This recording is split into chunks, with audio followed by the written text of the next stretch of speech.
ಈಗ ಆಳಂದ ತಾಲೂಕಿನ ಆಳಂಗ ಗ್ರಾಮದಲ್ಲಿದ್ದೀವಿ. ನಮ್ಮ ಜೊತೆಗೆ ರವಿ ಪಟೇಲ್ ಸರ್ ಹೊಡಿದ್ದಾರೆ. ನಮಸ್ಕಾರ ಸರ್. ಈಗ ನುಗ್ಗೆ ಬೇಸಾಯ ಸಂಬಂಧಪಟ್ಟಂಗೆ ಮಾಹಿತಿಯನ್ನು ಕೇಳ್ಪಟ್ವಿ. ನುಗ್ಗೆ ಎಲೆ ಡ್ರೈ ಮಾಡಿ ಮಾರಾಟ ಮಾಡೋ ಬಗ್ಗೆ ತಾವೆಲ್ಲ ಒಂದು ಪ್ಲ್ಯಾನ್ ಮಾಡಿದ್ದೀರಿ, ಒಂದು 4-5 ಜನ ರೈತರೆಲ್ಲ ಸೇರಿ. ಆಮೇಲೆ ಇದು ಎಷ್ಟು ಇದಕ್ಕೆ ಬೇಸಾಯ ಪದ್ಧತಿ ಏನೇನು ಮಾಡ್ತಿದ್ದೀರಿ, ಆಮೇಲೆ ಎಲ್ಲಿ ಕಳಿಸ್ತೀರಿ, ಇದ್ರ ಬಗ್ಗೆ ಸ್ವಲ್ಪ ಮಾಹಿತಿ ನೀಡಬೇಕು ನಮಗೆ. ಇದು ಈಗಾಗಲೇ ನೀವು ಲ್ಯಾಟರಲ್ ಪೈಪ್ ಹಾಕಿದ್ರಿ, ಡ್ರಿಪ್ ಮಾಡ್ಕೊಂಡಿದ್ದೀರಿ ಸಿದ್ಧತೆ? 5 ಫೀಟಿಗೆ ಒಂದು ಲ್ಯಾಟರಲ್ ಹಾಕಿನಿ. 5 ಫೀಟಿಗೆ ಲ್ಯಾಟರಲ್ ಹಾಕಿದ್ರಿ. ಮತ್ತು ಪ್ಲಾಂಟ್ ಟು ಪ್ಲಾಂಟ್ ಡಿಸ್ಟೆನ್ಸ್ 1.25 ಇಟ್ಟಿನಿ. 1.25 ಫೀಟ್ಸ್. ಅಂದರೆ ಡ್ರಿಪ್ಪಲ್ಲಿ ಇದು ಲ್ಯಾಟ್ರಲ್ ಇನ್ಲೈನ್ ಲ್ಯಾಟ್ರಲ್ ಯೂಸ್ ಮಾಡಿದ್ದೀರಿ ನೀವು? ಲ್ಯಾಟರಲ್ ಅಂದರೆ ಒಂದೂವರೆ ಫೀಟಿಗೆ ಡ್ರಿಪ್ಪರ್ ಇದೆ, ಇನ್ಲೈನ್. ಓಕೆ. ಈಗ ನುಗ್ಗೆ ಬೀಜ ಆಲ್ರೆಡಿ ನಾಟಿ ಮಾಡಿದರೆ ನೀವು? ಹೌದು. ಈ ಮೊಳಕೆ ಬರ್ತಾ ಇದಾವಲ್ಲ ಇಲ್ಲಿ ನೋಡಿ, ಇದು ನುಗ್ಗೆ ಬೀಜ ಮೊಳಕೆ ಬರ್ತಾ ಇದೆ. ಒಂದು ಹೋಲಿಗೆ ಒಂದು ಬೀಜ ಹಾಕಿದ್ದೀರಿ? ಹೌದು ಸರ್.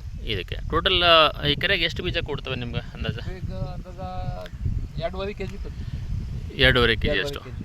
ಓಕೆ. ಆಮೇಲೆ ಇದಕ್ಕೇನು ವಿಶೇಷವಾದ ತಳಿ ಬೇಕಾ ಅಥವಾ ಏನೋ ನಾರ್ಮಲ್ ತಳಿಯನ್ನೇ ಹಾಕ್ಬೋದಾ? ಇಲ್ಲ, ಈ ವಿಶೇಷ ಅಂದ್ರೆ ಅದು ವೆಲಂಪಟ್ಟಿ ಏನು ವೆರೈಟಿ ಇದೆ, ಅದೊಂದು ತಪ್ಪಲ್ಲ. ಗ್ರೀನರಿ ಜಾಸ್ತಿ ಇರ್ತಾವೆ, ಅದು ಪ್ರೋಟೀನ್ ವ್ಯಾಲ್ಯೂ ಮತ್ತು ಇದು ವ್ಯಾಲ್ಯೂ ಜಾಸ್ತಿ ಇದೆ ಅದಕ್ಕೆ.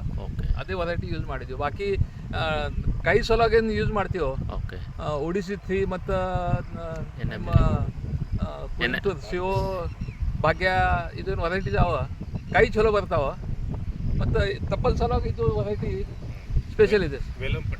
ಇಲ್ಲಿ ನಾವು ಲ್ಯಾಟರಲ್ 5 ಫೀಟಿಗೆ ಹಾಕಿದ್ದೀವಿ. Road to road distance 5 feet ಇಟ್ಟಿದ್ದೀವಿ. ಮತ್ತು ಆ ರೋದಾಗ plant to plant distance 1.25 feets ಇಟ್ಟಿದ್ದೀವಿ. ಈ ಪ್ರಕಾರ ಅಪ್ರಾಕ್ಸಿಮೇಟ್ಲಿ ಪರ್ ಎಕರ್ 7,000 ಪ್ಲ್ಯಾಂಟ್ಸ್ ಕೊಂಡಿರ್ತಾವೆ. ಆ ಪ್ರಕಾರ 2.5 kg ಸೀಡ್ಸ್ ಹಾಕ್ತಾವೆ ಇದು.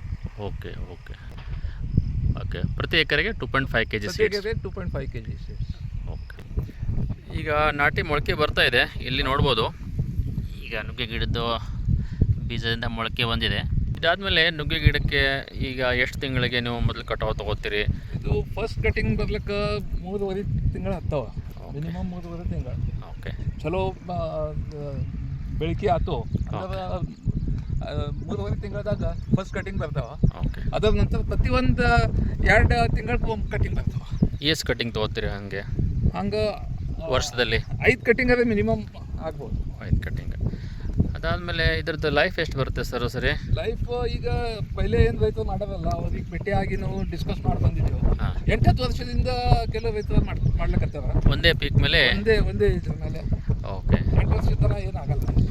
ಇಲ್ಲ, ಸ್ಪೇಸಿಂಗ್ ಎಲ್ಲ ಭಾಳ ಕ್ಲೋಸ್ ಇಟ್ಕೊಂಡಿದ್ದೀರಿ? ಹೌದು. ಈಗ ಕಟಿಂಗ್ ಮಾಡಿ ಇದು ಮಾಡಿದವ ಇದನ್ನೇ ಬರ್ತಾವ. ಇಲ್ಲಿ ನೋಡ್ಬೋದು, ಈಗಾಗಲೇ ಜರ್ಮಿನೇಷನ್ ಆಗಿ ಒಂದು 5 ಇಂಚು 6 ಇಂಚು ಗಿಡಗಳು ಮೇಲ್ಗಡೆ ಬಂದಿದ್ದಾವೆ. ಇದೇ ಥರ ರೌಂಡಲ್ಲಿ ನಾವು ನೋಡ್ಬೋದು. ನಾಳೆ ಚಾಲು ಮಾಡ್ಕೊತೀನಿ. ಬೀಜ ತಂದು ಇಟ್ಟಿನಲ್ಲ, ಅಲ್ಲಿ ಇಲ್ಲಿ ಗ್ಯಾಪ್ ಫಿಲ್ಲಿಂಗ್ ಆಗಿದ್ದು ಮತ್ತೆ ಹಾಕೋತೀರಿ ನೀವೆಲ್ಲ? ಬೀಜ ಹಾಕಬೇಕು. Okay okay. ಆ್ಯಕ್ಚುಲಿ ಬರ್ತಿದೆ ಅನ್ಕಿಸಿ ನಾವು ಸೀಡ್ಸೇ ಪ್ಲಾಂಟ್ ಮಾಡೋದು ಇದು ಮಾಡಿದ್ವಿ. ಗ್ಯಾಪ್ ಫಿಲ್ಲಿಂಗ್ ಮಾಡಿದ್ರು ಅಷ್ಟು ಫರಕ್ ಬೀಳಂಗಿಲ್ಲ. ಇದು ಸೀಡ್ಸ್ ಎಲ್ಲಿ ತೊಗೋತೀರಾ? ಸೀಡ್ಸ್ ನಾವು ಟೆಂಬೂರ್ನಿಗೆ ಒಬ್ಬರು ರೈತರು ಇದ್ದಾರೆ. ಓಕೆ. ಅವ್ರ ಬಲ್ಲಿಂದ ತೊಗೊಂಡು ಬಂದೆ. ಓಕೆ. ಏನಿದೆ ಪ್ರತಿ ಕೆಜಿಗೆ seeds rate? Per K G ಅವರು 2,500 ಪರ್ ಕೆ ಜಿ ತೊಗೊಂಡ್ರು. Okay okay. ಮತ್ತು ಅದು ಕೌಂಟ್ನು ಮಾಡಿದ್ವಿ. 1 kgದಾಗ ಅಪ್ರಾಕ್ಸಿಮೇಟ್ 200 ಸೀಡ್ಸ್ ಬಂದಿದೆ. ಎಷ್ಟು? 2,600. Okay okay. ಪರ್ ಕೆ ಜಿಯಲ್ಲಿ ಆಲ್ಮೋಸ್ಟ್ ₹1 ಒಂದು ಸೀಡ್ಸ್ ಬಿದ್ದಂಗೆ ಆಗುತ್ತೆ. Okay okay, right. ಈಗ ಸರಾಸರಿ ಒಂದು ಎಕರೆಗೆ ಏನು ಖರ್ಚು ವೆಚ್ಚ ಬರೆಸ್ತೀರಿ ನೀವು? 1 ಎಕರೆಗೆ ಖರ್ಚು ಅಂದ್ರೆ ಡ್ರಿಪ್ಪಿಂದು ಖರ್ಚು ಜಾಸ್ತಿ ಇದೆ ಸರ್. ಅದು ಒನ್ ಟೈಮ್ ಇನ್ವೆಸ್ಟ್ಮೆಂಟ್. ಡ್ರಿಪ್ ಮಾಡಿದ್ಮೇಲೆ ಪ್ಲಾಂಟೇಶನ್ನು ಒನ್ ಟೈಮೇ ಮಾಡಬೇಕು. ಅದು ಏನು 10 ವರ್ಷ ತನಕ ಸೇಮ್ ಪ್ಲಾಟ್ ನಡ್ತಾ ಇದೆ. Okay okay. ಮತ್ತು ಪ್ಲಾಂಟೇಶನ್ ಮಾಡ್ಲಿಕ್ಕೆ ಹೆಂಗಸರು ಹಚ್ಚಿದ್ದೀವಿ. ಒಂದು ಅಪ್ರಾಕ್ಸಿಮೇಟ್ 20 ಹೆಂಗಸರ ಹತ್ತು. ನಮ್ಮ ಅಂದರೆ ಬೀಜ ಗೊಬ್ಬರ ಮತ್ತು ಎಲ್ಲ ಚಾರ್ಜ್ ಸೇರಿ ಒಂದು ಎಕರೆಗೆ ಎಷ್ಟು ಬರ್ಬೋದು ನಿಮಗೆ? ಒಂದು 10,000, 10-15 ಸಾವಿರ ಅಷ್ಟೇ. Okay okay. ಅಂದರೆ ಒನ್ ಟೈಮ್ ಇನ್ವೆಸ್ಟ್ಮೆಂಟ್ ಇದು. Okay sir. ಈಗ ಎಲ್ಲರೂ ಕುತೂಹಲದಿಂದ ನಿರೀಕ್ಷೆ ಮಾಡ್ತಾಯಿದ್ದಾರೆ. ಇಷ್ಟೆಲ್ಲ ಮಾಡಿ ನುಗ್ಗೆ ಕಾಯಿಗೋಸ್ಕರನೇ ಮೊದಲು ಬೆಳಿತಿದ್ರು. ಈಗ ತಪ್ಪಲ ಇದೊಂದು ಹೊಸದು.